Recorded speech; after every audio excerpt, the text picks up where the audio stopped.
Il paraît que t'as des propos intolérables. Où il n'y a pas de tolérance. T'as fait 40 films, t'as même pas assimilé un minimum de technique. T'es nul. I had come here to chew bubblegum and I'm all out of bubblegum. J'ai l'impression d'être un unijambiste dans un concours de coups de pied au cul.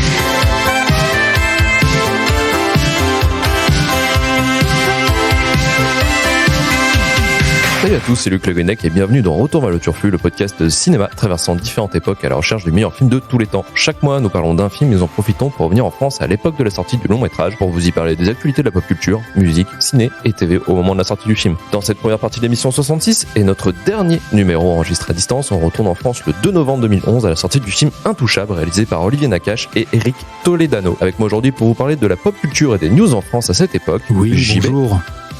Manu, Salut. Yuna, Salut. et Pezzo. Bien le bonjour. Allez, c'est parti, tous dans la Twingo magique.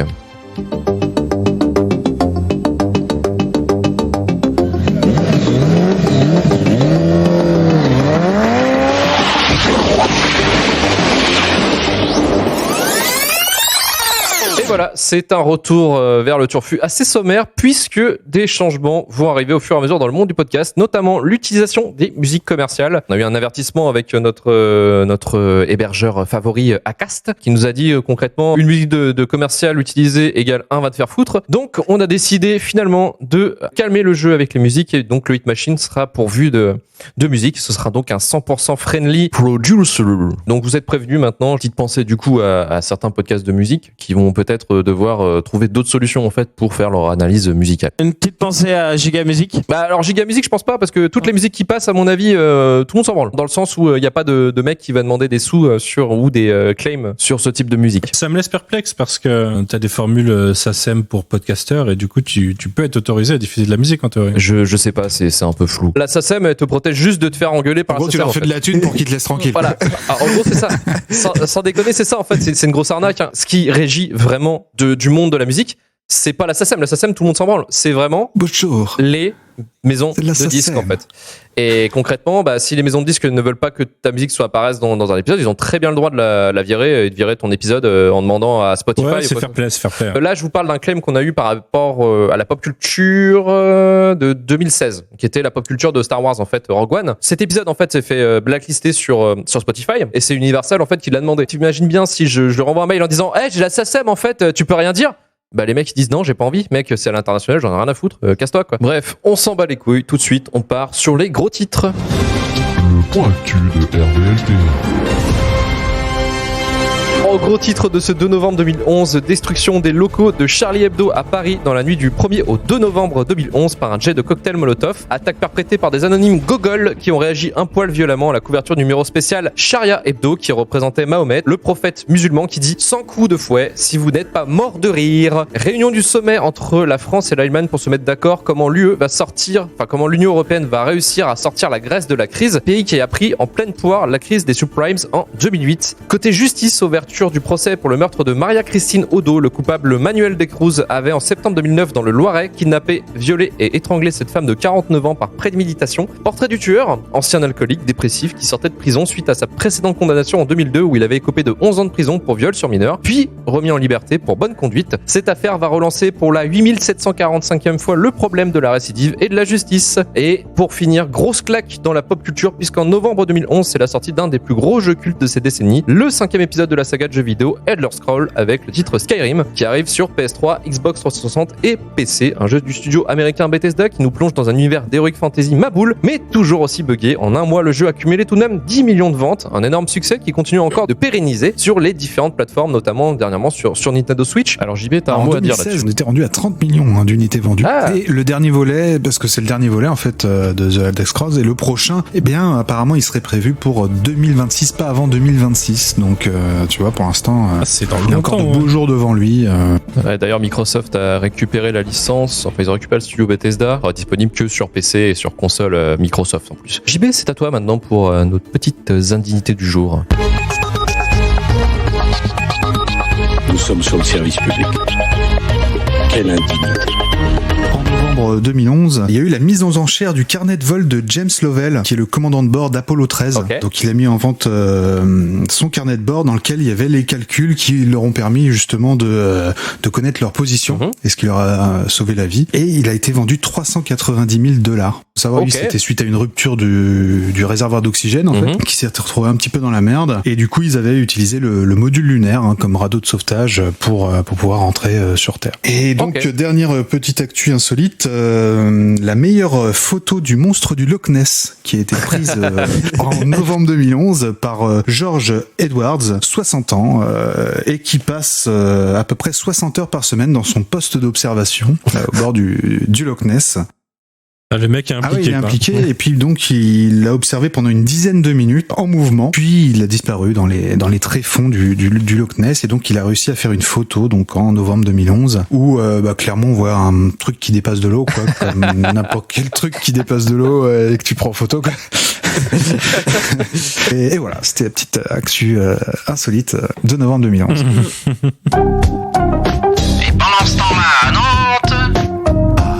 Alors pendant ce temps-là, à Nantes, en novembre 2011, il se passait pas mal de trucs. Hein, et on a quoi faire en fait. Hein, on a quand même pas mal d'actu. Les Nantais ont été assez agités ce mois-ci. Pour preuve, on commence déjà avec un chasseur. Vous aimez tous ces chasseurs ou pas? Non. J'adore. Non. Ah, t'adores. Ouais. Bon, toi, t'es un fan. Et le saviez-tu que à la Chapelle-sur-Erdre, une famille s'est retrouvée avec une balle dans la voiture en traversant la route parce qu'un chasseur avait cru voir un sanglier. C'est vrai que ça ressemble vachement à une Clio. Une Fiat Bah Multipla, ouais. mon gars, de Ouais. profil. Franchement, avec un petit 75 de rosé, je vois plus trop la différence, Bah, moi. hein. Moi, j'en vois partout des sangliers. Alors, faut savoir que c'était une balle à sanglier, donc c'était une grosse balle, c'était comme une grosse cartouche. Elle a fait exploser les deux vitres du véhicule avant, donc ça a traversé, en fait, ça avait passé juste devant la gueule des parents, quoi. Et fort heureusement, personne n'a été touché. Beaucoup de trucs pour pas grand-chose. Ah, exactement. À Haute-Goulaine, un phénomène a commencé à arriver. Est-ce que vous connaissez le yarn bombing? Putain, c'est comme Absolument pas. C'est comme le manspreading. Absolument pas. En fait, c'est une nouvelle discipline qui est venue des États-Unis. Ça permet de tailler ou de recouvrir des mobiliers urbains, quoi. Et à Haute-Goulaine, des mamies se sont amusées à recouvrir des mobiliers urbains à coups de laine. Voilà. Ah, c'est ce qu'on voit des fois sur les réverbères. Ah Ça- oui. C'est ça, ouais, J'espère qu'elles exactement. sont allées en garde à vue quand même. L'histoire ne le dit pas. Autre info, un prisonnier s'est enfui et a été rattrapé. Mais comment il a réussi à s'enfuir de la prison? Ça s'est passé à La Roche-sur-Yon en Vendée. Il s'est C'est pas un déguisé vélo, non en Il a gardien. que les gardiens. Non, plus con. Il s'est fait tatouer le plan de la prison sur lui pour ça. Il Absolument pas. s'est mis dans une poubelle. Presque. Il était de corvée poubelle et il avait l'autorisation de sortir de la prison pour sortir les poubelles. C'est à ce moment-là qu'il s'est enfui, il s'est barré au courant. T'es en prison, mais t'as l'autorisation de sortir les poubelles aussi. Sors. Y'a pas de souci. Vas-y, sors, fume une clope, hein, si tu veux. Mais tu reviens, hein. On te fait confiance. Tu veux pas aller chercher du pain là parce qu'on a peur. Et puis à bouffer. Faut croire en l'être humain de temps en temps, c'est bien. Un peu de foi, bordel. Un peu de foi. Si vous voyez des mecs un peu bizarres dans la rue, c'est sûrement des mecs qui ont réussi à s'échapper de prison. La Ils ont toujours une poubelle à la main. tu sais. Alors, On va pouvoir maintenant passer au point box-office de Manu.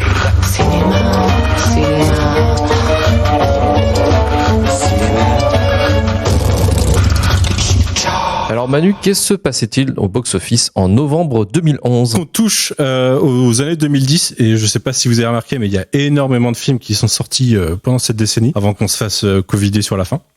Et on commence donc la semaine du 2 novembre. Et que dire si ce n'est qu'elle ouvre une série qui s'arrêtera pas tout de suite, puisqu'en fait, on va directement parler du film de la soirée, Intouchable, et du prochain épisode pour nos auditeurs, du coup. Il sort cette semaine-là et sera numéro 1 tout le mois de novembre et même plus loin après, mais je suis pas allé beaucoup plus loin, ramenant plus de 2 millions de téléspectateurs chaque semaine en salle au moins sur ce mois-là, avec même plus de 3 millions la deuxième semaine, quelque chose comme ça. Donc numéro 1 du box-office sur l'année, au final, avec seulement 2 mois de diffusion, puisqu'il est sorti le 2 novembre. Performance qui éclate au compteur, le second film du box-office annuel. Alors, est-ce que vous vous souvenez déjà du nombre d'entrées d'Intouchable? Moi, je l'ai, mais je laisse les autres deviner. C'est plus de 10 millions, c'est sûr. Ouais. Ouais. Je dirais Ouais. 14 millions. Non, c'est plus. C'est plus, ouais. 27. 17 17 Non, c'est plus que toi JB, mais c'est Moins beaucoup moins que Pezzo. C'est 19,4 millions d'entrées en France. Faut bien ça pour déclencher un remake US de toute façon, hein, c'est pas donné à tout le monde. C'est vrai. Est-ce que vous avez une idée du second film de cette année-là du coup, qui est une autre comédie française? Les Enfin, du tuches, Qu'est-ce un qu'on truc a comme fait ça, au tu bon vois. Les Non. tuches 12, là. Non, c'est réalisé par Danny Boone. Ah, rien à déclarer. Et Rien à déclarer. Rien à déclarer. Rien à déclarer qui fait 8,15 millions d'entrées cette année-là. Donc il y a 11 millions entre le premier et le deuxième au box-office de l'année. Hein. Il a tout déchiré, Intouchable. Et il a bien entendu pas éclaté que ce film puisqu'il est tout le temps premier. On en reparlera d'ailleurs d'un blockbuster en particulier qui fera la gueule quelques semaines plus tard. En attendant, c'était assez marrant de replonger dans ce passé récent, il y a encore un peu moins de 10 ans. Du coup, pour voir ce qu'on y trouvait. À la seconde place, le 2 novembre, on trouve un film sorti une semaine plus tôt, dont encore aujourd'hui beaucoup attendent la suite et qui pose une belle brochette de noms à la production, à la réalisation et au scénario. Est-ce que vous êtes capable de me trouver ce que c'est? C'est une vraie belle brochette de noms. Expandable? Non. Red? Non. C'est plutôt côté prod, réel et tout que côté acteur. Acteur. Même s'il y a des bons noms aussi, mais. De 2011, ça aurait lancé une franchise, c'est ça? Ça aurait potentiellement lancé une franchise, mais pour l'instant, alors je vous le dis déjà, ça lance une franchise parce que c'est nanana, 2 points, nanana. Quand il y a 2 points en général, ça suggère qu'il y aura d'autres opus. Pour l'instant, il n'y en a pas. Et c'est quoi comme style?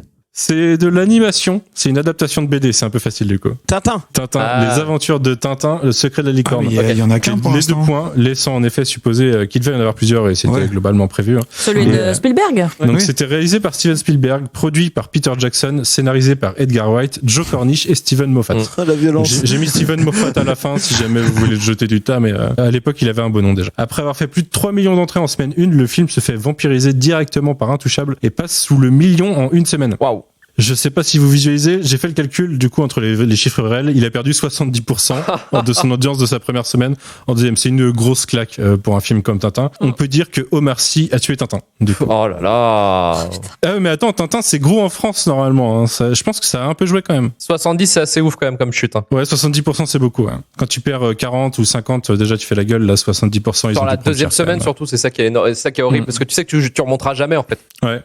Bah, ils ont fait que descendre. Hein. Ils étaient genre à 900 000 en semaine 2 et je crois qu'ils sont à 500 000 peut-être en semaine 3 ou 600 000 et derrière ça finit à moins de 300 000 sur la fin du mois. Quoi. Derrière il y a plus que des miettes du coup pour la suite, y compris pour Police de Mai Wen en 3e position et qui est à sa 3e semaine à ce moment-là. Lui est donc sorti une semaine avant Tintin, 2 semaines avant Intouchable. C'est un beau guet-apens pour le film. Heureusement il a eu un beau succès critique donc heureusement pour lui. Mais en tout cas mauvaise période pour sortir un film. On notera tout de même une autre nouveauté avec La Source des Femmes, une production EuropaCorp mais pas par Luc Besson. Donc peut-être que c'était bien, je l'ai pas vu. Avec Léa Becti et qui se plaçait 4e. C'est pas mal face aux autres sorties récentes. Attention, quiz pour voir si vous pouvez deviner les films qui partagent le reste du classement et feront partie des fonds de tiroir des semaines à venir. Là, je vous ai parlé que de la première semaine. Vous verrez que derrière, on reparlera pas des masses de films parce que cela traîne un peu. À la 6e place, un film français sorti 3 semaines plus tôt et qui remportera 5 Oscars, dont celui de meilleur The Artist, voilà, de Michel Hazanavicius. À la 9e place, un film qu'on peut considérer comme l'un des craquages Disney de la décennie, qui met en scène Wolverine, La Guêpe et Captain America. C'est un film de super-héros?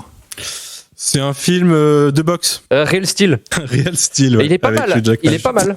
Je sais pas, j'ai jamais osé le regarder, mais en tout cas, il a pas fait un grand score. C'est une production Spielberg aussi. Ah ouais. Production en mine. Ouais, il est pas mal. À la 10e place, un drame sorti une semaine plus tôt avec en tête d'affiche Ryan Gosling, même si techniquement il partage cette tête d'affiche. Est-ce que vous avez une idée? Drive? C'était un piège. C'est Les Marches du Pouvoir avec Ryan Gosling et George Clooney. Ah merde. À la 12e place, un drame sorti 4 semaines plus tôt avec en tête d'affiche Ryan Gosling, même si techniquement il partage cette tête d'affiche. La Drive. Drive. Là, c'est vraiment Drive de Nicolas Winding Refn, donc qui était sorti il y a un peu plus de 10 ans au Festival de Cannes en avant-première et qui est sorti ensuite en octobre chez nous. Ok. Bon, ça sera plus court pour la suite, hein, c'était pour vous placer un peu le contexte de ce mois ciné. En vrai, il y a d'autres films connus que je zappe, mais il y a pas forcément raison d'en parler. La semaine du 9 novembre, ce qui est intéressant, ce sont les quelques nouvelles entrées, mais particulièrement la première. Attention, je vous lis le synopsis dont j'ai enlevé, le synopsis halluciné, dont j'ai enlevé uniquement une phrase. Faut trouver le film. Une pandémie dévastatrice explose à l'échelle du globe. Au centre de prévention et de contrôle des maladies, des équipes se Contagion. Contagion de Steven Soderbergh. Ouais, Contagion. Mais je vous lis quand même la suite. Des équipes se mobilisent pour tenter de décrypter le génome du mystérieux virus qui ne cesse de muter. Ah bon? Tandis que les grands groupes pharmaceutiques se livrent une bataille acharnée pour la mise au point d'un vaccin, le docteur Léona Orantes de l'OMS s'efforce de remonter aux sources du fléau. Les cas mortels se multiplient jusqu'à mettre en péril les fondements de la société et un blogueur militant suscite une panique aussi dangereuse que le virus en déclarant que on nous cache la vérité. Ouais, mais ça manque de professeur Raoul, tout ça. Exactement, c'était pas assez réaliste encore. Donc c'était bien 2020 le film et qui est Contagion de Steven Soderbergh. Vas-y, fun fact. J'ai regardé le film le premier jour du confinement. Je l'ai revu, tu vois, j'ai fait. Et c'était badant, franchement, c'était badant. T'es là, ah. C'est ça que j'ai pas maté, je sais même pas s'il est bien, ouais. Il est génial, il est incroyable. Avec ce qu'on a vécu là maintenant, c'est top. Enfin, c'est encore mieux, tu vois, t'es là encore plus dans le truc. Quoi. Et il avait repris l'hype au premier confinement. Exactement, plein de gens ont regardé le film aussi pendant le confinement. Ouais. Dans les deux autres sorties marquantes de ce 9 novembre, il est marquante pendant 5 minutes parce qu'honnêtement, je m'en souvenais plus. On a la caution Christian Clavier avec On ne choisit pas sa famille. Putain. Tuez-moi. Celui-là, je l'avais oublié. Réalisé par Christian Clavier, en plus. Et le trio Huppert Poulvord du Solier pour Mon pire cauchemar. C'est un titre de pièce de théâtre, une affiche de pièce de théâtre, un plot de pièce de théâtre, mais il fallait sortir un truc au ciné a priori à ce moment-là. Franchement, il y a pire en comédie française. Hein. C'est pas. Ah oui, bah déjà je cite Christian Clavier juste avant. Je pense que à mon avis, celui-ci est largement au-dessus. T'as quand même Huppert et Poulvord, tu vois, donc c'est cool. C'est. Ouais. Même du Solier, il est bon du Solier. Oui, ouais, La semaine du 16 novembre, là, on se marre. Je vous ai dit qu'un blockbuster allait se faire poutrer par Intouchable, et c'est maintenant, puisque cette sortie vole la 2e place à Tintin, mais ne vole pas la place de parking d'un handicapé. Du coup, ça se fait pas. Donc celui-ci devra marcher un peu plus pour arriver à l'entrée du box-office. C'est le 4e opus d'une saga cinématographique qui, ne mâchons pas nos mots, a fait mouiller des culottes d'adolescentes et aurait pu flinguer la carrière de deux plutôt bons acteurs. Est-ce que vous l'avez? C'est le 4e opus d'une saga cinématographique. C'est en effet Twilight 4. Alors non, c'est Twilight-4, révélation, première partie. Alinéa 7. La théorie des 2 points se confirme. Ouais, la théorie des 2 points se confirme. De Bill Condon, c'est ça que je cherchais, le réalisateur. Je le connais même pas en vrai. Qui dépasse légèrement les 2 millions d'entrées, mais Intouchable en avait presque 2,5 millions à ce moment-là, donc dommage pour lui. Là, normalement, quand des blockbusters comme ça sortent, bah, en tant que distributeur, tu sors des films si la cible est totalement différente de la première, parce que sinon tu vas te craquer. On a donc Mathieu Kassovitz qui sort L'ordre et la morale sur la prise d'otage d'Ueva en Nouvelle-Calédonie en 1988, et Le stratège avec Brad Pitt, qui sont du coup 2 histoires vraies qui sortent à peu près à ce moment-là. Le stratège, vous l'avez vu ou pas? Il paraît qu'il est bien, un stratège. Il paraît qu'il est cool. Mais c'est écrit par Aaron Sorkin, donc je pense qu'à un moment je il est vraiment cool. Il est vraiment cool, et Brad Pitt. Il est sur Netflix en ce moment. Je me tâtais à le regarder. Ah ouais? Je vais mettre ça dans la liste. Après les Evil, ça fera du bien. La semaine suivante, on a des entrées de tentatives filmiques discutables, comme les années 2000 et 2010 ont su en produire. On a Time Out de Andrew Niccol qui proposait une idée intéressante, et j'aime bien Andrew Niccol et j'adore Amanda Seyfried d'amour, mais bon, c'était si nul que je l'ai effacé de ma mémoire. Je me souviens quasiment pas de ce film, mais c'est rien comparé aux Immortels avec Henry Cavill, que j'ai même pas cherché à regarder parce que ça avait vraiment l'air d'être encore plus de la merde que les films dont il s'inspirait à l'époque. Donc j'ai laissé passer. C'est tout dans le délire un peu Clash of the Titans, les trucs comme ça là, où il y avait à un moment donné plein de remakes. C'est ça, c'est ça, ouais. C'est du péplum. Je sais plus quel rôle il joue lui, mais ça doit être du péplum avec des dieux grecs, un truc comme ça. On a aussi Jean-Jacques Hano qui se pense bien placé pour nous raconter l'histoire des Émirats Arabes Unis avec Or Noir, parce que pourquoi pas. Hein. Et ce genre de comédie comme on les aime, tellement que j'ai découvert son existence il y a donc moins de 2 heures, avec un film de Brett Ratner qui met en scène Ben Stiller, Eddie Murphy et Casey Affleck. Est-ce que vous connaissez par hasard? Ouais. Brett Ratner, déjà, ça me tue, quoi. X-Men 3, là. Mais déjà, Ben Stiller, je pense que j'ai pas vu un film avec lui depuis les années 2000. Et Eddie Murphy, c'est pareil, je pense, largement. Et ben, c'est le cas de Central Park. Ça a donné super envie de le mettre dans une shitlist des pires comédies US avec Ben Stiller. Ou Eddie Murphy. Ou Eddie Murphy, ouais, mais je pense qu'avec Ben Stiller, on peut en avoir pas mal. Ou les deux.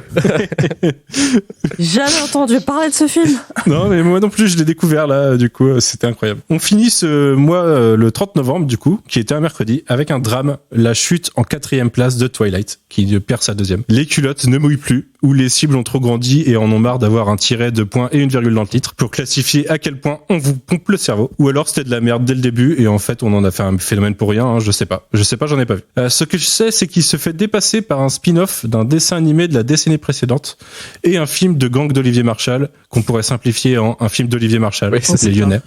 Alice au Pays des Merveilles. Pour le dessin animé, non, c'est pas Alice au Pays des Merveilles. C'est vraiment un spin-off animé d'un dessin animé. Un spin-off animé d'un dessin animé. Planes.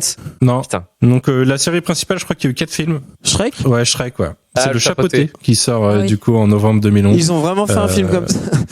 Ouais. Oui. Après avoir été introduit dans le 2, je crois, en 2004. C'est ça. Donc voilà, c'est sorti à 4 semaines de Noël, un classique. Faut sortir des petits trucs quand même. Bah écoutez, c'est là-dessus que je m'arrête parce que c'était fin du 30 novembre et de ce mois palpitant, donc intouchable au-dessus du reste du monde pour toute l'année en fait. Ça marche. Merci Manu pour le box-office. On va passer au point TV.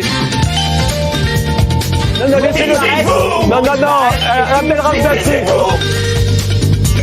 Tiens, il y a 1 ou 2 semaines ou un mois qui a ramené le gilet jaune de son père ou sa mère et il a manifesté dans la cour. Oh, cet affreux, ils vont faire sauter toute la planète. Je t'empêcherai de détruire la Terre plus longtemps que je t'arrêterai. Carré, c'est toi qui vas trancher, Justin Bieber ou One Direction? On bat les couilles, frère. Mais c'est de la merde. Alors, Yuna, que se passait-il sur l'univers du petit écran en 2011? Eh bien, dans le petit écran, en 2011, je vais faire, à l'image du film d'aujourd'hui, une édition 100% française. C'est une pure coïncidence. En commençant par un petit aparté YouTube, quand même, en 2011, on commence à s'y mettre, avec quelques noms de web-séries ou d'émissions qui émergent sur la plateforme, comme Salut les geeks de Mathieu Sommet. Oh putain, fort. C'est en mars 2011, jusqu'en 2016. La blague. Et d'ailleurs, il est de retour, lui. Hein. Vous avez pas vu son petit retour foiré? Ouais. Il a pas des dossiers lui aussi d'ailleurs. À chaque fois qu'on parle de youtubeur, j'ai l'impression qu'il y a des dossiers en vrai. À chaque fois de dossiers sur lui, tu veux dire? Ouais. Il me semble qu'il y a des trucs sur lui aussi. C'était en fait, il s'était fait choper à prendre des photos de petites culottes dans des conventions. Voilà, donc un vrai dossier du coup. Ouais. Très bien. En plus, ça c'est l'indignité nantaise. En plus, en période punk à chier à Nantes, là, tous les Nantais ont au moins croisé une fois Mathieu Sommet bourré dans un bar. Mais non, mais si tu veux le croiser, il y a un bar où il travaille, hein, parce qu'il est serveur. Mais avant qu'il passe derrière le comptoir, avant il était devant le comptoir. Le truc qui est à côté entre bouffet et commerce. Avec des personnes plus ou moins âgées.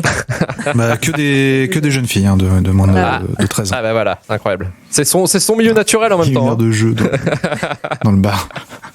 Et lui, il prend des photos derrière. Et en 2011 commençait également le 3615 Usul qui était diffusé sur jeuxvideo.com. Ça, c'était bien. Un grand moment c'est avant qu'il parte en couille, lui. De l'émission de qualité.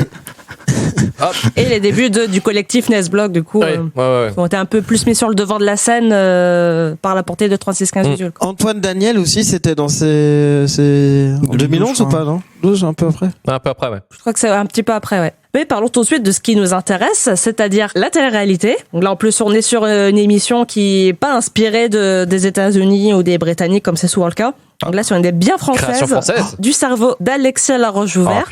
Je vais pas donc parler des ch'tis. Oh putain. Ah yeah. Et là, je les ai trouvés mieux que le générique. Ce qui est mieux que le générique, c'est la section précédemment. Allez, je la balance. Je commence à voir Vincent un peu en furie. La blonde commence à m'énerver un petit peu. Ça va? Pas encore plus vite. Pas encore plus vite. M'énerve, je sais pas, c'est sa façon d'être, elle m'énerve. Bah, comme elle espionne au patron, quoi, parce que, soi-disant, on était trop loin à prendre les commandes et tout ça. Elle voulait cracher sur notre dos, moi et Vincent, pour des trucs qu'elle savait très bien qu'on n'y pouvait rien, quoi. So what I'm gonna have to do is send you both home. Si, vas-y. Quand Jordan dansait avec les filles, je voyais Céline dans son coin. Et c'est vrai qu'elle regardait, elle était un peu dégoûtée. Il me dit qu'il n'est pas tiré vers elle, mais je suis pas très sûr. Céline, ça ne passe pas. Elle est toujours se faire voir, être une petite princesse en fait aux yeux de tout le monde. La meuf, elle se croit la bomba de jeu d'Ibiza, quoi. Gaëlle, lorsque je l'ai vue danser, elle n'a rien à voir avec le style des danseuses d'Ibiza. La présence de Kelly m'a motivée grave. Je me suis lancé un mini challenge et je me suis dit, bah tiens, je vais envoyer un peu la patate pour que tu puisses voir un peu de quoi je suis capable. Elle a pas compris le but d'Ibiza alors que moi j'ai déjà grillé à peu près le concept, mais elle danse trop vite, il y a rien de sensuel. Ça sert à rien de parler avec elle. J'ai pas envie de me prendre la tête et gaspiller toute mon énergie. J'ai envie de la garder pour mes bookings. À partir du moment où je monte sur un podium, je me mets dans ma bulle. Je me sens vraiment dans mon univers. Je suis pas prétentieuse, mais honnêtement, je vois pas pourquoi ça n'irait pas. Et j'y crois et je suis motivée. Oh, j'ai trop envie de voir l'émission. Wow. Ah. Mais on est d'accord que c'était toute la BO de Sucker Punch en fait. Parce qu'il y avait le Sweet Dreams de Sucker Punch, il y avait le Björk de Sucker Punch, et je me souviens pas si Rihanna était dedans, mais ça aurait pu. Rihanna. Donc le concept pour réexpliquer pour ceux qui ne connaîtraient pas, donc c'est des jeunes personnes barman, danseuses, danseurs, mannequins aux provenances du Nord voire de la Belgique, donc qui sont projetés dans un lieu où le monde de la nuit est bien développé avec une ville paradisiaque pour décrocher des contrats dans leur domaine. Et est-ce que vous savez du coup d'où est venue cette idée? Je savais pas qu'il y avait un but de décrocher des contrats en vrai. Si. Ok. Et oui. L'idée d'où elle vient? Il y a eu Bienvenue chez les Ch'tis, il y a eu un succès, ils se sont dit allez on fait une émission. Voilà, enfin, on l'a pas dit forcément de façon claire, mais on va dire la correspondance de date me paraît pas mal inspirée de Bienvenue chez les Ch'tis. Donc Alexia Laroche-Joubert s'en est justifiée sur le fait que ce serait marrant d'avoir un décalage avec le côté gardé et jet set d'Ibiza avec les gens du Sud, où je cite, il n'y a que des bimbos. C'est marrant de faire de la trash TV, c'est tout. Bah du coup, ce qui est marrant, c'est qu'effectivement par la suite, ils ont fait la même chose, mais avec les Marseillais. Bien sûr. Et là, je sais pas quelle justification elle a trouvé. Il y a plus de film les Marseillais. Enfin, bienvenue chez les Marseillais. Ce qui aurait été mieux, c'est de vraiment aller jusqu'au bout des ch'tis et puis au lieu de mettre des barman, des machins, de mettre un postier et puis comme dans, tu vois ce que je veux dire. Monsieur Poulpe qui avait fait ça. avec Davy et toute la clique, ils avaient repris un peu ça en mode les ch'tis dans à Shanghai ou je sais plus où. Et du coup, ils sont tous en fait en mode gros cassos comme dans l'émission, mais surtout ils sont tous des messieurs, genre il y a un chercheur au CNRS, des conneries comme ça. Pas trop bien ça. Franchement, elle est cool la vidéo, elle est bien drôle. Alors, effectivement, je sais pas si la volonté c'était de montrer l'aspect sympa et convivial que peut y avoir dans Bienvenue chez les Ch'tis, mais je suis pas sûr que les gens du Nord l'aient perçu de cette manière. Au bout de 6 saisons quand même, plus 10 saisons des Marseillais, plus comme c'était passé, il y a eu des crossovers entre les Ch'tis et les Marseillais et un autre truc fourre-tout qui s'appelle Le Reste du Monde. T'as pas fait crossover avec la Villa des Cœurs Brisés ou des trucs comme ça? Voilà, puis maintenant... Les anges de latéralité. Il y a un petit peu tout le monde qui se mélange, qui passe d'une émission à l'autre sans respect géographique du nom de l'émission d'ailleurs. Et puis là, entre le rapprochement de M6 et TF1, les crossovers de Trash TV, ça va être... ça va être il va y avoir un ch'ti ciné... Il y aura un ch'ti universe là. Oh, avec les candidats de l'amour dans le pré, là, dans Bienvenue chez les Ch'tis, dans les Ch'tis les animaux et tout. Ou de Mario au premier regard. Petite anecdote, si vous connaissez les Gérard de la télévision. Oui, bien sûr. Du coup, l'émission a gagné, enfin, les Ch'tis à Ibiza a gagné un Gérard du Zoo. Ça me paraît mérité. Donc on peut voir un Arnaud Demanche très jeune. Autre émission télé, donc a été diffusée entre août 2011 et fin 2020. On est toujours sur du haut standard. 4 mariages pour une lune de miel. Oh là là, cette bouse. Ce coup-ci inspiré de l'émission britannique Four Weddings. Donc je vais même pas vous faire subir le générique ou un extrait parce que même pour moi c'était trop dur. Ça, à la rigueur, j'en ai déjà vu des extraits par hasard à la télé, quoi. Énergie 12, je le lance jamais, donc les ch'tis, je connais pas. Je vous conseille toutes les parodies du monde à l'envers, du coup, ouais, voilà, sur ces émissions-là qui sont vraiment trop bien. Donc le concept, en fait, c'est 4 femmes qui se marient. Et donc il y a une compétition entre elles où l'enjeu c'est de se faire payer son voyage de noces. Donc en fait les mariés se rendent au mariage des autres pour faire du dîner presque parfait, mais en mode la robe je la note 5 sur 10, l'ambiance 3 sur 10, etc. Et tous les règlements de compte c'est genre ouais l'ambiance du mariage et tout, t'as mis une sale note, mais par contre t'as mis un 9 à ma robe de mariée. Et je pense que c'est plus convivial un dîner presque parfait parce que là c'est vraiment pour se défoncer quoi. En plus en termes de clichés qu'il peut y avoir sur les femmes, c'est littéralement des crêpages de chignons parce que une telle a critiqué la robe de une telle, donc... Ouais, c'est du clash facile, quoi. Oui, voilà. Côté série, maintenant, en 2011, on a découvert cette série-là.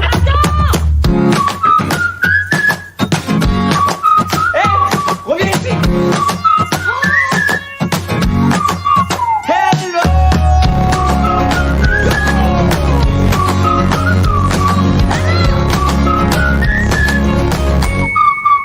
Quel enfer. Soda, émission série télé à la rentrée 2011 qui a projeté Kev Adams vraiment sur le devant de la scène. Pas tout à fait parce qu'il était déjà issu du monde du stand-up et de l'humour. Oui, j'ai pas grand chose à dire de plus sur Kev Adams, tous les grands films qu'il a fait comme Aladdin ou Gangsterdam. Oh là là. Il y a Fiston aussi. Avec Franck Dubosc. C'est là, tu l'avais oublié. Il avait joué dans L'espion qui m'a largué aussi il y a 2 ans, je crois, avec Mila Kunis et Kate McKinnon. Non. Je sais pas pourquoi il jouait là-dedans, mais il joue là-dedans. Il a joué avec Justin Theroux et tout aussi. C'est qu'il a un agent quand même qui est de qualité. Ouais, sûrement comme Jonathan Cohen avec Zack Snyder, tu vois, mais... Oui, mais alors c'est quoi? C'est le spin-off, c'est ça? C'est une espèce de... Censé être dans le préquel, je crois. Parce qu'il est pas dans le film. Ouais, c'est ça. Et on va finir par deux séries production Canal+, aussi. Le 5 septembre 2011 commence Platane, qui a été créé trop bien. Et réalisé par Éric Judor, donc où il joue son propre rôle dans une fiction en fait où il se retrouve dans le coma pendant 1 an. Et pendant ce temps-là, il y a tout un univers parallèle où Ramsey aurait rencontré le succès grâce à la suite de H, qui n'a jamais eu lieu. Et donc suite à cela, Éric souhaite faire le film La Môme 2.0, qui serait la suite de La Môme. Jamais maté, mais ça a l'air très bien. Franchement, c'est hilarant comme les blagues, elles sont tellement bien écrites. C'est les sketchs sont vraiment drôles. On va se mettre un petit extrait justement. Il suffit parfois d'un arbre pour changer de branche. Je ne suis plus comique, c'est terminé. Je fais un film sérieux, je vous l'ai déjà dit. Action! Qui va réaliser ce film? Qui? C'est moi normalement. Monica! Je te propose le rôle principal de mon film. Tu vas où là? Je me casse! Est-ce qu'on a une date de sortie de coma prévue? Il reste pareil. Depuis le début, je veux Guillaume Canet. On montre un connard. Coupez. Et autre série, donc toujours Canal+, et aussi avec des guests au fur et à mesure des épisodes. La bonne surprise de la rentrée du Grand Journal. Donc c'est format de 1 minute créé par Kian Kanjodi. Bref. Avant sa série Bref, donc il était déjà un petit peu connu du milieu de l'humour aussi, hein. Il intervenait sur Comédie Plus notamment. Un peu comme Kev Adams. Voilà, c'est ça, c'est ce que j'allais dire, mais une trajectoire quelque peu différente. C'est une série qui a cartonné tout de suite, hein. Il y a eu 82 épisodes au lieu de 40 commandés initialement. Oh la vache. Donc notamment grâce aux réseaux sociaux et YouTube, ton format se prêtait, bien sûr. se prêtait très bien, hein. Presque jusqu'à l'écœurement, hein, parce que quand tu t'enchaînes 80 fois 1 minute de Bref, c'est un et peu le nombre de parodies sur Internet fatigant. aussi. Beaucoup de personnes auront pris le même montage, la même voix off pour faire soit des trucs de mariage justement. Là, c'était jusqu'à l'écœurement, justement. Ouais. Après, on reconnaît les influences type Trainspotting, ça quand il y a des monologues qui sont très longs ou ouais, c'est un peu inspiré de ça. Ouais. Et il a également cité dans ses influences la fin de La Cité de la Peur, toute la scène où il retranscrit les propos de Martin. Ah oui. Ah oui, ok. Ah oui. Le talkie-walkie. Et on se met pour finir un bref. Pour le meilleur et pour le pire. Bref, j'étais au mariage de mon cousin que j'avais dû voir 3 fois dans ma vie, à des mariages. Le costume que j'avais mis était le même que je mettais toujours aux entretiens d'embauche, aux enterrements et aux mariages. Les pellicules aussi étaient les mêmes. Je me faisais tellement chier, j'avais l'impression d'être devant Question pour un champion. Il s'était dit Oui. À intervalles réguliers, mon oncle criait. Ensuite, ils ont fait des photos dans un parc. La mariée a lancé le bouquet, une fille l'a attrapé, elle m'a regardé, elle était pas mal. Elle était pas terrible. On a fini dans une salle des fêtes, le genre de salle où à tout moment un mec bourré rallume les néons. On est passé à table, j'ai remarqué qu'ils avaient fait une faute à mon nom. Ils avaient mis qu'un S. En même temps, je m'appelle pas Jessica. À un moment, ils ont tout arrêté pour passer une vidéo.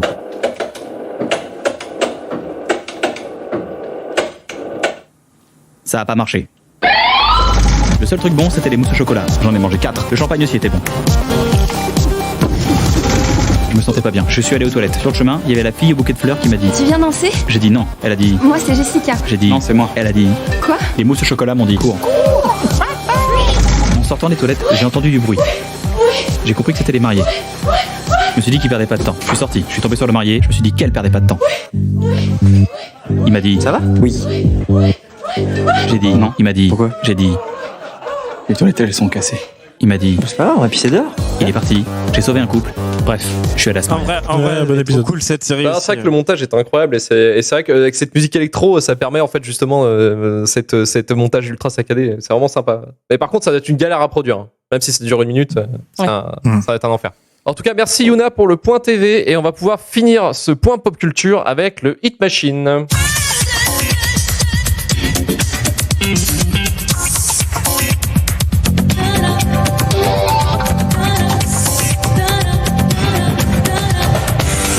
Ah là là, non mais je pensais que ça allait être les vacances, moi tu vois, j'étais à la cool, il y avait plus besoin de parler de musique, donc moi j'étais content, puis en fait j'ai dû faire mes devoirs comme tout le monde, je me retrouve comme un con, en plus je peux même pas passer les sons, donc comme vous n'avez pas pu l'entendre au début de cet épisode, nous avons un magnifique podium composé de Rihanna avec We Found Love en première place.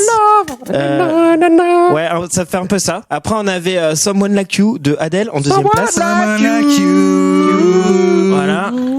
Et la troisième, vous n'avez pas chanté parce que sinon vous allez l'avoir dans la tête, c'est Mika avec Elle m'a dit. Et là, ça commence à péter un peu, Mika. Elle m'a dit, dis t'es trop nul, nanana, de ta bulle, nanana. Voilà, ouais, c'est vrai que c'est là, c'est l'enfer. On va commencer, voilà, donc le podium, vous venez de l'entendre. Ensuite, on avait l'Eurovision, du coup. Donc, je ne vais pas vous faire écouter un extrait de l'Eurovision parce que je n'ai pas le droit. Donc, je vais juste parler. Donc, nous assistions à la 56e édition de notre célèbre concours préféré le samedi 14 mai 2011 à Düsseldorf, en Allemagne. Il a été remporté par l'Azerbaïdjan avec la chanson Running Scared, interprétée par elle et Nikki. La France était représentée quant à elle par Amaury Vassili, qui a interprété le titre Sognu, un chant corse. Je sais pas si vous vous souvenez, il a les cheveux longs, le mec, un peu tête à claque. Nous étions favoris, mais nous sommes une fois de plus complètement vautrés en décrochant une magistrale de 15e place. On s'est consolé parce qu'on a eu le prix de la meilleure composition de la chanson. Bah là, on peut pas entendre Amaury Vassili, mais en fait, c'est pas trop grave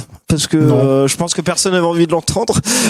C'est marrant, au dernier numéro, tu parlais de l'édition 91 du coup, où on avait fini 2e sur une technicalité. Et on n'avait jamais refini à une si bonne place et depuis, on a fini 2e. Ah bah oui, bah, on peut en parler. Sort, hein. On peut faire du coup la review, 20 ans plus tard. La review, ouais, voilà. Attends, je sors la coque. Donc ouais, qui trouvait ça dégueulasse? Non, en vrai, non. Moi, perso, je m'en tapais les couilles. C'est une fausse polémique. C'est une fausse polémique, le coup de la drogue pour l'Italie. Non, mais moi, je parle pas de ça. Je parle qu'on soit arrivé deuxième. Non, mais c'est une belle perf, hein. C'est une belle perf. Et puis, Barbara Pravi, il a pas démérité, hein. Je trouve que la prestation était bonne. Moi, j'aimais bien l'Azerbaïdjan, là. Souvent, ils gagnent déjà. Tu vois, genre, en 2011, ils ont gagné. Cette année, je trouvais qu'ils faisaient un truc. Tu sais, c'est la meuf trop chelou, je crois, qui a fait ça. Pour moi, l'Azerbaïdjan, c'est toujours les chagas qu'ils envoient. Il y avait un pays, c'était les Pussycat Dolls qu'ils avaient envoyé, quoi.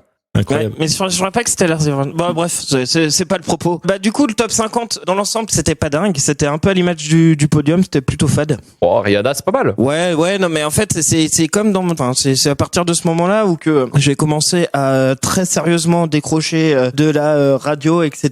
Parce que en fait, j'avais l'impression d'avoir toujours la même chose, quoi. En fait, presque tous les clips se passent dans des boîtes de nuit avec des mecs qui chantent sur de la soupe électro. Des fois, c'est bien fait comme Rihanna, des fois beaucoup moins comme Pitbull ou DJ Antoine avec son incontournable Welcome to Saint-Tropez que je vous invite à écouter, mais pas dans cette émission car c'est interdit. Une omniprésence du style David Guetta de 2010 avec ses featuring, les Black Eyed Peas, en version électro, les LMFAO, voilà. Ça représente presque une chanson sur 5. C'est ouf. David Guetta, il a 3 titres. LMFAO, il en a 3. Adele en a 3. Rihanna en a 2. Coldplay en a 2. Donc rien qu'avec ça, on a presque un quart du top, quoi. J'exagère, un 5e. Et du coup, en fait, c'est toujours les mêmes trucs qui tournent en boucle et on a plus l'impression d'entendre 5 albums qui sont un peu mélangés plutôt que 50 artistes différents et ça casse un peu les couilles, quoi. Alors sans parler de top 50, est-ce qu'il n'y a pas eu il y a pas un nouvel album de Stupéflip ou des choses comme ça? Attends, on y arrive. Là, c'est vraiment la partie top 50 du sujet, quoi. C'est la top 50e, quoi. No spoil. Bon, il y a pas grand chose après, hein. Mais bon, voilà. Donc en fait, la programmation radiophonique typique de l'époque, c'était David Guetta, Rihanna, un DJ au nom random, de nouveau David Guetta, son pote, et puis de tout ça, c'était entrecoupé de balades d'Adèle qui chiale dans son micro. Et voilà, 1 heure sur Énergie. Il y a un truc chelou, mais c'est vraiment genre complètement inattendu, mais il y a une magnifique percée de Tom Waits à la 50e place. On peut parler vite fait de Tom Waits, du coup, vu qu'on peut pas l'écouter, à défaut de l'écouter. Franchement, Tom Waits, c'est de la bombe, hein. Il a une voix vraiment cool, il a un style vraiment indéfinissable, quoi. Il a fait pas mal de jazz au début, puis après il a fait un peu de folk country, des passage vraiment assez rock aussi dans sa carrière. En fait, le mec, il a pas trop il papillonne, mais il fait toujours des trucs, mais super bien faits. Ouais, c'est une superbe voix américaine. C'est une icône américaine, Tom Waits. Ouais. Et il a fait plein de trucs. Après, il a fait des chansons connues, mais il a aussi fait le générique de la saison 2 de The Wire aussi, qui est vraiment chouette aussi à écouter avec sa voix bien cassée. Ça passe super bien. Et ce qui est cool aussi, je vous invite avec Tom Waits, c'est de regarder les traductions de ses chansons, parce qu'en fait, le mec, très souvent, il décrit des personnages un peu fictifs. Plus ou moins inspiré de choses réelles. Du coup, c'est vraiment un parolier genre un peu à la Gainsbourg, quoi. C'est vraiment un parolier d'Tom Waits. On aime Rihanna, on aime aussi, mais pas quand il y en a pas trop. Là, il y en avait trop, donc on aime un peu moins, quoi. Sinon, en fait, j'avais déjà bien avancé dans mon top 50 dans mes devoirs. J'aurais pu m'arrêter là, puis je me suis dit, en fait, ça fait quand même un peu court. Et j'ai voulu à un moment donné donner une certaine orientation à cette chronique en parlant des pires censures musicales, et je me suis dit que ça pouvait être mal placé. Du coup, je suis resté dans la joie et la bonne humeur en parlant des séparations, des morts, pardon, excusez-moi, des artistes qui sont morts. Il y en a 3 que j'ai vraiment notés, qui me paraissaient plus importants que les autres. Non pas que les autres ne comptent pas, hein, mais en vrai, moins. Et du coup, on avait déjà Amy Winehouse. Ouais. 23 juillet. Qui décède. Donc voilà, très bel artiste qui a fait 2 albums qui sont très très appréciables. Et le titre connu, c'est Back to Black, hein, pour ceux qui situent pas. Ouais, Rehab, Rehab aussi. Oui, parce que ça parlait d'elle, parce qu'elle était camée jusqu'au cou, elle. Ouais, après c'est vrai que c'est un truc de son producteur qui était un peu chelou aussi. Elle aurait vécu plus longtemps, elle aurait pas l'aura qu'elle a aujourd'hui, mais aujourd'hui elle a vraiment, je trouve, ses chansons, elles ont bien traversé le temps. Et c'est plutôt cool. Ensuite, on a eu un mec qui avec des chansons qui ont encore mieux traversé le temps et qu'on regrettera encore plus que Amy Winehouse. C'est Ned Dogg, superbe hip-hopper ou rappeur, je sais pas comment on peut dire. C'était son featuring avec Warren G et sa chanson Régulette. Je vais pas chanter parce que j'ai pas envie de me claquer la honte, mais c'est de la bombe. Prends-toi, Pezzo, chante, libère-toi. Décoince-toi du cul! On verra par la suite. Ensuite, on avait, du coup, pour moi, la plus grosse perte, c'est un avis très personnel, mais on a eu Gilles Scott-Heron qui est mort. Ah oui. Grand personnage. Soul. Ouais, jazz, soul jazz, ouais, qui a fait des super beaux trucs. Je vous conseille notamment un album qui s'appelle The Bridge. Il a fait 2 albums en collaboration avec un certain Brian Jackson. C'est notamment avec lui qu'il a fait sa célèbre chanson Angel Dust. Et The Bridge, il est super bien et je vous conseille de l'écouter. Il y avait un truc qui s'appelle We Almost Lost Detroit, une magnifique chanson qui fait, là je vais chanter We Almost Lost Detroit. Yes, elle est trop bien ça en plus. This time. Et puis là il y a des petits synthés un peu cool, voilà, ça fout le frisson quoi. Ça fait redresser les tu me donnes envie de la réécouter, ça fait longtemps que j'ai pas lancé. Ouais, il est trop fou, ouais. Et du coup, dans mon éternelle rengaine de déception de devoir faire mes devoirs sans chanson, de partir dans une chronique un petit peu dépressive, j'ai décidé de parler des groupes qui se sont séparés du coup en 2011. Ouais. One Direction? Ben non, One Direction, je crois qu'ils sont mis ensemble en 2011. Ah ouais? Là, ils sont séparés. C'est Tattoo. Tattoo, déjà, ça fait chier. Voilà. All the things she said. Allez, chez les chers. Elles ont pas participé à l'Eurovision d'ailleurs. C'est possible. Ouais. Là, ça commence à devenir un peu vénère. On avait Sonic Youth. Ça casse bien les couilles. Bon, ça va pas parler à grand monde. Enfin, il y en a plein qui n'aiment pas ou qui, du coup, s'en foutent ou connaissent pas. Pour moi, ça fait mal à mon petit cœur. On avait R.E.M. ensuite. Là, ça parle un peu plus de monde qui s'est séparé en 2011. Et surtout, on avait les White Stripes qui sont séparés en 2011. Et en fait, ça a été vraiment le drame de ma vie. Mais je me souviens, c'était en février. Mais genre, j'étais détruit quoi. J'ai passé une journée de merde au lycée. En plus, j'ai dû me taper les clips de Rihanna dans le foyer là à longueur de journée avec la MFAO. Je peux te dire que j'allais pas bien. Donc voilà pour le rappel, White Stripes. Pour les 3 glandos du fond qui connaissent pas et qui maintenant connaissent certainement avant que même que je le dise, c'est un groupe, plutôt le groupe de garage rock de la décennie 2000. Il a été créé en 97 et il s'agit en réalité d'un duo composé de Jack Gillis, aka Jack White, à la guitare et Megan Martha White, aka Meg White, à la batterie. Donc Jack White c'est un bon guitariste, même si techniquement c'est pas un David Gilmour ou un Jimmy Page. Franchement, il a un jeu bien expressif, bien cool. C'est assez prenant. Et Meg White, c'est pas une pointure non plus à la batterie, mais elle fait bien le job. Et surtout, en fait, ce qui est bien avec ce groupe, c'est que il y a une sorte d'alchimie qui se fait, que j'appelle l'alchimie Black Dog. Je sais pas si vous connaissez Black Dog, la chanson Black Dog de Led Zeppelin. C'est dans la chanson en fait, c'est un peu la guitare qui rythme la chanson et puis la batterie elle suit la guitare avec sa caisse claire. Et du coup, c'est un peu ce qui se passe. Meg, elle est plus là pour souligner la guitare plutôt que la guitare qui se place sur une batterie traditionnelle. J'ai pas été clair du tout, mais je m'en bats les couilles. Ouais, ils font le travail sans basse quoi. Voilà, et franchement c'est cool. C'est une sorte de Pixies dopé au blues et franchement c'est vraiment bien. C'est un très grand groupe, c'est un de mes groupes préférés ever et voilà. Donc c'était même l'histoire de ma vie en février. 2 millions. Février 2011. Ils sont présents à toutes les soirées de beaufs alcoolisés aussi. Ouais, voilà. On leur doit bien ça quand même. Hein. Non, mais ils ont fait plein d'autres trucs trop cool. Au-delà d'être une chanson qui est sortie de son contexte, devient un peu insupportable.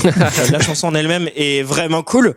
Et surtout, le clip, il est méga classe, quoi. Franchement. Ouais, trop bien. Trop bien, quoi. Ouais. Et merci Pezzo pour ce 8 machines. On va pouvoir finir l'émission. Merci Yuna, merci Manu, merci JB et merci encore Pezzo. Retrouvez-nous dans 2 semaines pour vous parler d'Intouchables. hervéturfur@gmail.com pour vous proposer vos films. Rejoignez-nous sur Twitter, Facebook, Instagram. retourturfur.com pour retrouver tous les épisodes de RVLT du début de la fin et de Shitlist. 5 étoiles sur Apple Podcast, iTunes ou Podcast Addict avec un petit commentaire. Partagez un maximum le podcast. Salut.